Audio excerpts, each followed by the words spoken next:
नाशिकची महापालिका नेहमीच कोणत्या ना कोणत्या कारणातून चर्चेत राहतेय।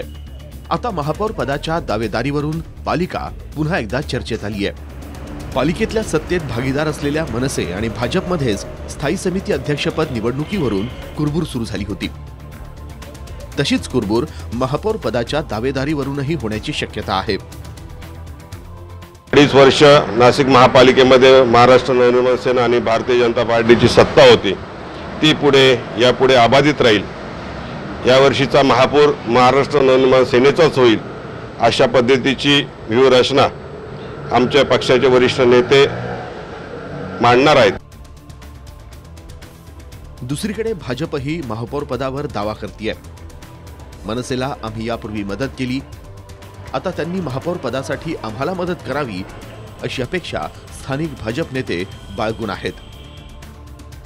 त्याच्यामध्ये चर्चा चालू आहे की मागच्या वेळेला आम्ही मनसेला सहकार्य केलं होतं, त्याच्यामुळे आम्हाला यावेळेला त्यांनी संधी द्यावी आणि आम्हाला त्यांनी मदत करावी। आम्ही शिवसेनेला विनंती करू आम्हाला महापौर पदासाठी सहकार्य करा म्हणून, पण भारतीय जनता पार्टी महापौर पदावरती दावा ठोकणार आहे। दरम्यान भाजपचा राज्यातला मित्रपक्ष शिवसेना सुद्धा यात मागे नाही। भाजप हा महायुतीचा घटक पक्ष आहे, त्यामुळे भाजपनं महापौर पदासाठी आम्हाला मदत करायला हवी असं स्थानिक शिवसेना नेते म्हणतात।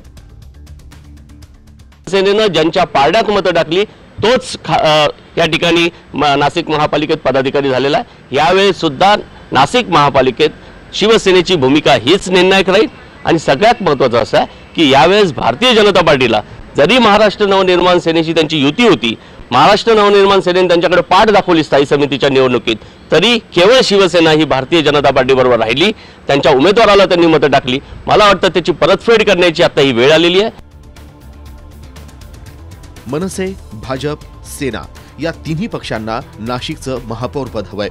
मात्र आता राजकीय समीकरणं कशी जुळतायत आणि महापौर पद कोणाच्या झोळीत पडतंय हे येणारा काळच सांगेल।